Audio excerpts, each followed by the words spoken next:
बच्चों, लाइंस के बारे में हमने पिछले सेशन में कई तरह की इक्वेशंस के बारे में पढ़ा कि लाइंस को हम किस किस टाइप के इक्वेशन में डिपिक्ट कर सकते हैं। आज के सेशन में लाइंस के बारे में कुछ और फर्दर जानते हैं, कुछ लाइंस को लेकर प्रॉपर्टीज जानते हैं और कुछ और उससे रिलेटेड किस टाइप के क्वेश्चन आते हैं वो भी जानने की कोशिश करेंगे। तो अब हम स्टडी करते हैं कि अगर दो लाइंस हैं तो वो किस कंडीशन में पैरेलल होंगी, कोइंसिडेंट होंगी, परपेंडिकुलर होंगी या एक दूसरे को इंटरसेक्ट करेंगी, वो आप बड़ा आसानी से कैसे पता लगा सकते हैं। इसको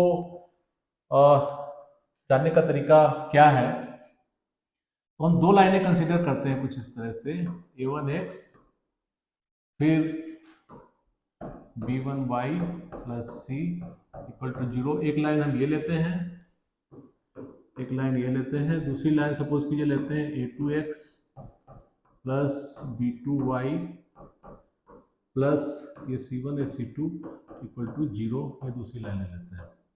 ओके, अब अगर फर्स्ट लाइन का देखें, इसका फर्स्ट लाइन का जो स्लोप है वो क्या है, इस लाइन का स्लोप क्या होगा। इस लाइन का स्लोप क्या होगा, हम इसको इस तरह से लिख सकते हैं b1y equal to minus a1x minus c1। इस लाइन में हमने x और कांस्टेंट टर्म को राइट साइड में ले गए, फिर y को हमने ऐसे लिख दिया minus a1 upon b1 x, b1 से पूरा डिवाइड कर दिया, c1 अपान b1 हो गया।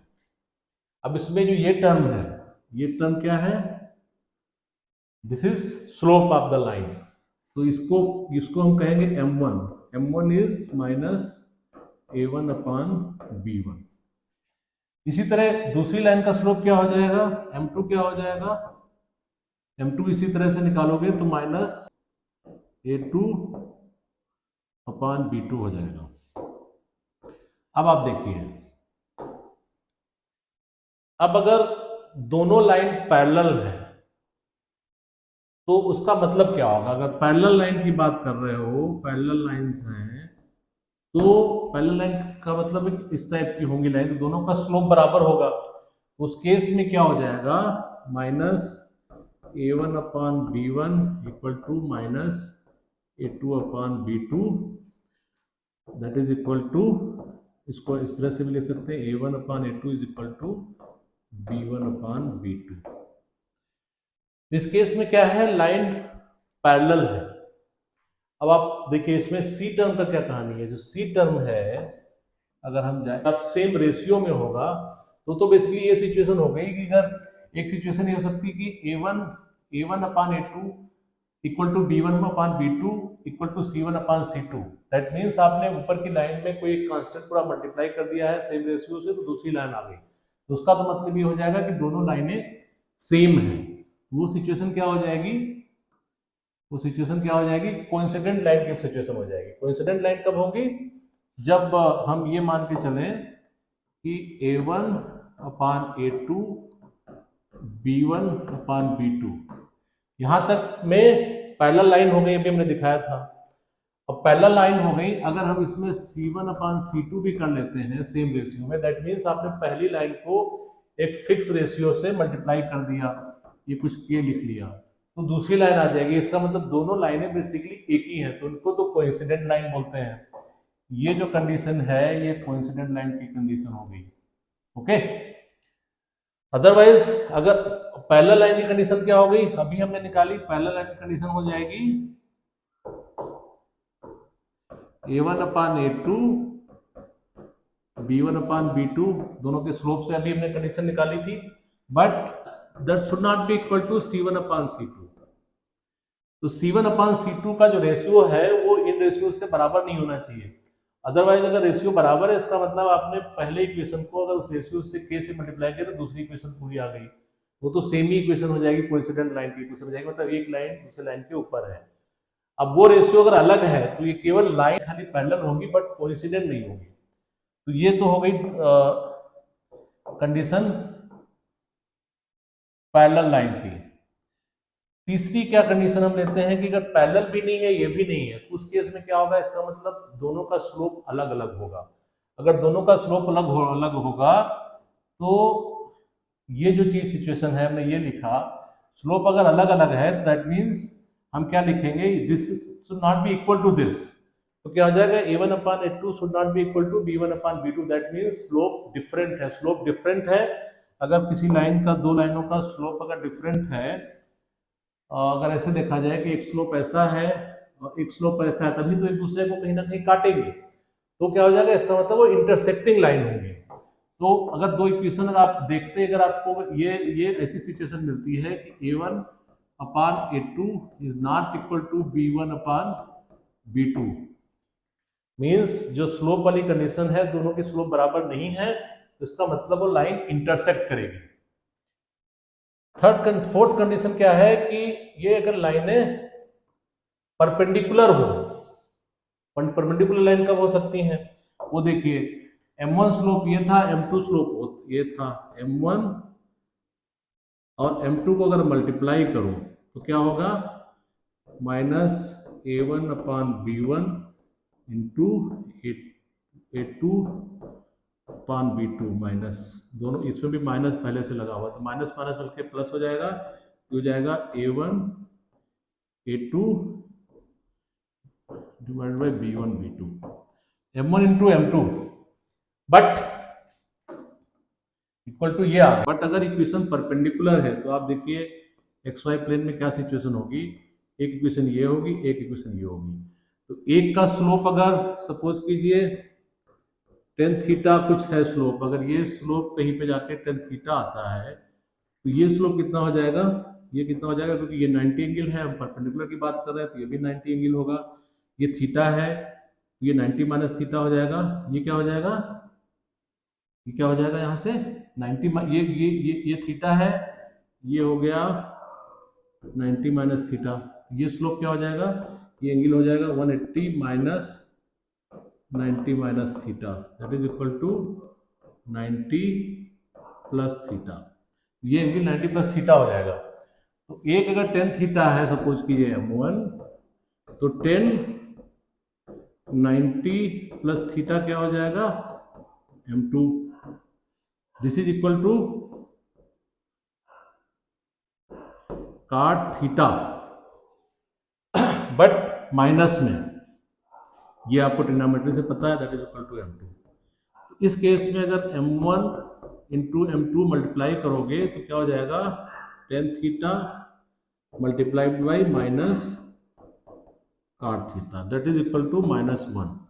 दैट मीन्स अगर लाइन परपेंडिकुलर है तो उनके स्लोप को अगर आप मल्टीप्लाई करते हो तो वैल्यू -1 आएगी। वो चीज अगर हम यहाँ पे इस स्लोप को मल्टीप्लाई किया था, अगर इसकी वैल्यू हम -1 रख दें तो इससे हमारी कंडीशन आ जाएगी, क्या कंडीशन आ जाएगी, ये हम यहाँ इस कंडीशन को हम इस तरफ लिखते हैं आकर के, a1 a2 equal to minus b1 b2, that is equal to a1 a2 plus b1 b2 equal to 0। तो ये हो गई लाइन के परपेंडिकुलर होने की कंडीशन। तो बेसिकली हमें चार कंडीशन मिल गई। अगर कोइंसिडेंस क्या है, जब ये सारे जो कांस्टेंट हैं इन सबका रेशियो बराबर है, इसका मतलब वो लाइन, दोनों लाइन एक ही है। एक्स और वाई का अगर रेशियो जो है वो इसका जो कांस्टेंट का रेशियो उसके बराबर नहीं है, तो इसका मतलब पैरेलल है। इंटरसेक्टिंग है, दिस मींस ये जो इसका और इसके कांस्टेंट का, इसका इसके कांस्टेंट का रेशियो बराबर नहीं होगा तो इंटरसेक्टिंग हो जाएगी। एंड अगर परपेंडिकुलर है तो ये कंडीशन हो जाएगी। तो अगर क्वेश्चन एग्जाम में आता है कि पैरेलल है तो आप उसी तरह से निकाल के प्रूफ कर सकते हैं, दिस इज पैरेलल। प्रूफ करो कि परपेंडिकुलर है तो इस फार्मूले से आप निकाल सकते हो कि परपेंडिकुलर है। अदरवाइज आप बेसिकली ऐसा भी कैलकुलेट करके लगा सकते हो, बट चूंकि मल्टीपल चॉइस क्वेश्चन में और आपके पास टाइम कम होता है तो इमीडिएटली आप इस फार्मूले से चेक करके लगा सकते हो कि लाइन दोनों परपेंडिकुलर है कि नहीं है। ये उस तरह के क्वेश्चंस में काम आता है। अब कुछ क्वेश्चन इस टाइप के आते हैं कि सपोज कीजिए ये एक्स वाई प्लेन है एंड इसमें कोई एक ये लाइन है।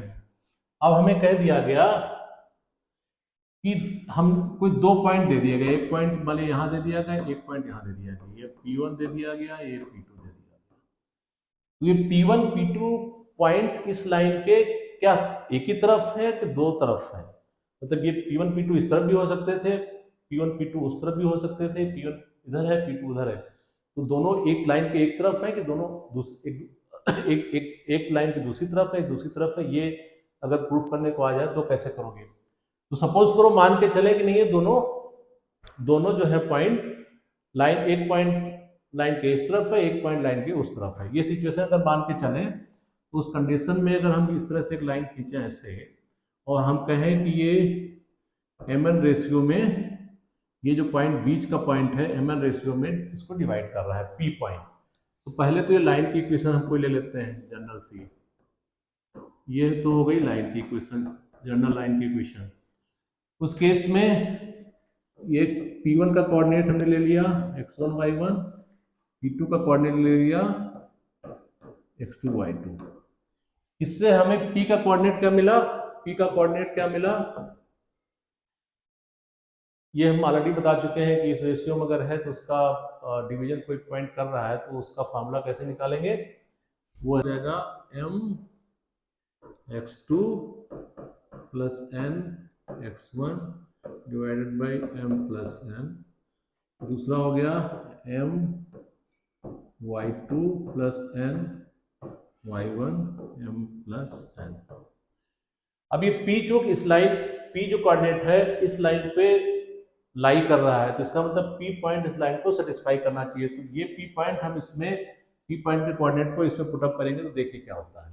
a m x2 plus n x1 m plus n plus b m y2 plus n y1 m plus n plus c equal to 0 आ गया। अब इसमें हम क्या करेंगे, m के और n के टर्म जो है एक साथ लाएंगे, फिर देखिए क्या होता है। m और n के टर्म एक साथ लाएंगे तो आप इसको पहले ऐसे लिख देते हैं a m x2 plus n x1 b m y2 plus n y1 plus c m plus n equal to 0।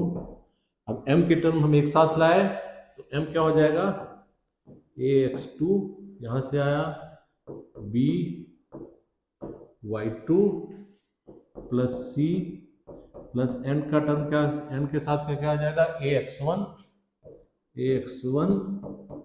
Plus b y1 plus c equal to 0। ये हुआ। अब इसको देखिए, हम इसको इस तरह से लिखते हैं, लिखेंगे m बाई n अगर लिखना चाहें तो क्या आ जाएगा, ये हो जाएगा minus a x1 plus b y1 plus c divided by a x2 plus b y2 plus c। अब देखिए हमने माना है कि m इधर था n इधर था, तो m n की वैल्यू बेसिकली पॉजिटिव ही है। तो अगर ये सिचुएशन है कि P1 इस तरफ है P2 उस तरफ है, तो उस केस में m बाई n जो रेशियो है should be greater than 0। m by n ratio should be greater than 0। तो उस कंडीशन में हम इसको अगर ग्रेटर देन 0 लिखते हैं तो एक कंडीशन क्या आ जाएगी कि ax1 plus by1 plus c divided by ax2 plus by2 plus c निकालो तो ये लेस देन 0 हो जाएगा, क्योंकि यहाँ पे माइनस है, माइनस हटा दोगे तो लेस देन 0 हो जाएगी। तो ये जो कंडीशन आई कि आप इक्वेशन में x1 y1 की वैल्यू रखें और x2 y2 की वैल्यू रखें, अगर उसको डिवाइड करने का लेस देन 0 है, इसका मतलब वो जो दोनों पॉइंट हैं उस लाइन के एक तरफ है, एक दूसरी तरफ है।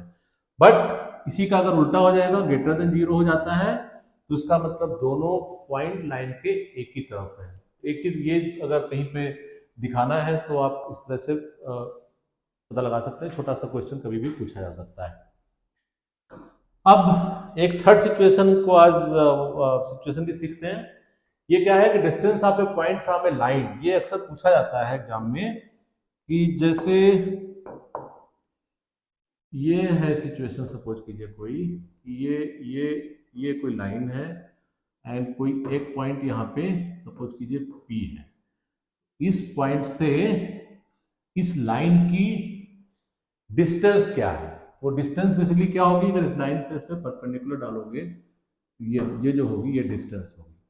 तो ये डिस्टेंस क्या होगी? लाइन की इक्वेशन आपको दे रखी होगी कुछ इस टाइप से, और ये पूछा जाएगा और एक पॉइंट दे रखा होगा x1 y1 कोई पॉइंट दे रखा होगा। x1 y1 से अगर इस लाइन की डिस्टेंस निकालनी है तो बेसिकली सिचुएशन है, ये लाइन है, ये पॉइंट P है, ये डिस्टेंस कैसे निकालोगे? ये पॉइंट P है, तो इसको देखो कैसे निकालते हैं। पहले तो इस लाइन का हम, अब देखिए इस लाइन में x एक्सिस पे ये पॉइंट क्या होगा, ये देखिए इस पॉइंट पे क्या होगा, when y equal to 0, when y equal to 0, तो ये लाइन क्या हो जाएगी, x equal to minus C upon A, and when x equal to 0 then y equal to minus C upon B. तो बेसिकली इस लाइन का यहाँ इस पॉइंट का कोऑर्डिनेट कहाँ क्या हो गया, माइनस सी अपान ए 0, और इस पॉइंट का कोऑर्डिनेट क्या हो गया 0 माइनस सी अपान बी, ये कोऑर्डिनेट हो गए। ये लाइन एक्स एक्सिस को इस पॉइंट पे काट रही है, ये लाइन वाई एक्सिस को इस पॉइंट पे काट रही है। अब इसको निकालने के लिए हम क्या करेंगे, ये जो ट्रायंगल है इसको कंसीडर करेंगे। ये वाला ट्रायंगल जो है, ये ट्रायंगल कंसीडर करेंगे। अब इसको दो तरीके से करेंगे। इस ट्रायंगल का एरिया निकालेंगे, एक तो हमें 3 पॉइंट मिल गए, इससे ट्रायंगल का एरिया निकालेंगे, और दूसरा तरीका एरिया निकालेंगे कि इसकी डिस्टेंस मल्टीप्लाइड बाय इसकी distance divided by half, that is also area of the triangle. दोनों को बराबर करेंगे, उससे डिस्टेंस का एक फार्मूला डेवलप होगा, वो देखिए क्या आता है, बड़ा सिंपल फार्म में आ जाता है।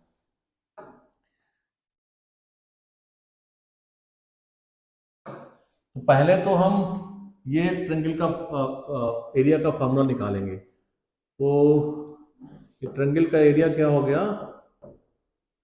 ये आपको ट्रायंगल का एरिया का 3 पॉइंट्स के ट्रायंगल का एरिया का फार्मूला जो है वो क्या होता है, x1, अगर 3 पॉइंट है इस तरह से x1 y2 minus y3 plus x2 y3 minus y1 plus x3 y1 minus y2, ये फार्मूला होता है किसी ट्रायंगल का एरिया निकालने का। तो ये हम यहाँ पे ये सारे पॉइंट रखेंगे, तो देखिए क्या आता है 1/2, हम मान के चलें कि ये हमारा पॉइंट फर्स्ट पॉइंट है, ये फर्स्ट पॉइंट है, ये सेकंड पॉइंट है, ये थर्ड पॉइंट है, उस हिसाब से रखेंगे। तो क्या हो जाता है यहाँ पे, ये x1 हो गया, y2 माइनस y3 क्या हो गया, ये 0 0 प्लस सी बाई बी हो जाएगा, y3 माइनस माइनस माइनस के प्लस हो जाएगा, तो हम माइनस सी अपान ए लिख लेंगे x2 मल्टीप्लाइड में y3 माइनस y1 y3, ये y3 minus C upon B हो गया, minus y1 is minus y1, ये हो गया x3, और फिर x3 क्या लिखेंगे, x3 यहाँ पे है दैट इज 0, x3 का टर्म 0 है, 0 multiplied by anything would be 0, वो टर्म बेकार हो जाएगा। ये इसको अगर हम अब सॉल्व करें थोड़ा, तो ये हम लिख सकते हैं half x1 c by B, ये term plus C square A B plus C y1 upon A, ये एक फार्मूला आ गया इसका, इस ट्रायंगल का एरिया का, ये एक प्लेस की वैल्यू आ गई इस ट्रायंगल के एरिया की। अब हम दूसरा कैसे निकालेंगे, इस तरीके से कि इसका this multiplied by this divided by half should be area, वो उसको क्या होता है ट्रायंगल का, ये हो गया ये डिस्टेंस क्या होगी, इसके बीच की डिस्टेंस निकालना आपका आता है, 2 पॉइंट की डिस्टेंस निकालना आता है, वो क्या हो जाएगा, इसका फॉर्मूला हो जाएगा C अपॉन ए का whole square plus C upon b का होल स्क्वायर से एरिया में निकला।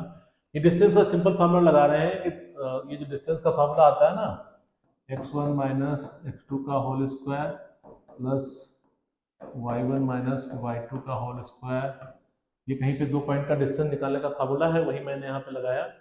ये c बाई ए का होल स्क्वायर हो गया, ये c बाई बी का होल स्क्वायर हो गया, ये इसका रूट निकाल लिया। This should be multiplied by ये डिस्टेंस d। तो अब ये और ये दोनों बराबर होने चाहिए, ये दोनों बराबर होना चाहिए। तो इसको अगर हम ये वन बाई वन ये तो कट गया, अब इधर बचा c बाहर ले आए, कॉमन है, अंदर हो गया 1 upon A square plus 1 upon B square, और ये d से मल्टीप्लाई हो गया, इधर का 3 टर्म हो गया। तो इसमें भी c हम बाहर ले आए, तो x1 upon B plus c upon A B plus y1 upon A, ये आया। तो ये c इसमें कट गया, और यहाँ पे हम लिख सकते हैं x1, नीचे ए बी कर लिया, तो ये आ जाएगा ax1 plus C plus B y1 equal to, यह जाएगा A square plus B square multiplied by D upon A B, ये हो गया। तो इससे ये कट गया, तो d की वैल्यू क्या आ गई, d is equal to ax1 by1 plus c divided by a square plus B square. ये डिस्टेंस आ गया। देखिए कितना आसान हो गया। अगर इसमें देखिए ध्यान करिए कि इक्वेशन क्या थी, ax plus by plus c, ये लाइन की इक्वेशन थी। पॉइंट क्या था, x1 y1 था। इससे इसकी डिस्टेंस निकालनी थी। सीधे सिंपल आपने इस इक्वेशन में x1 y1 की वैल्यू रखी है, divided by a square plus B square का रूट से डिवाइड कर दिया, तो ये d की डिस्टेंस आ गई। कितना आसानी से ये डिस्टेंस निकाली जा सकती है अगर ये फार्मूला आपको याद है, जो बड़ा सिंपल सा फार्मूला है। अदरवाइज इसको कैलकुलेट करोगे एग्जाम में तो बहुत लंबा समय लगेगा। ये मैंने आज जो कॉन्सेप्ट बताया, इन पे आप क्वेश्चन लगाने की प्रैक्टिस करिए, और इसके बाद प्रॉब्ली लाइन का मोस्टली पार्ट हमने कवर कर लिया है, और अब हम कर्व्स पे जाएंगे, नेक्स्ट सेशंस में शुरू करेंगे। Thank you.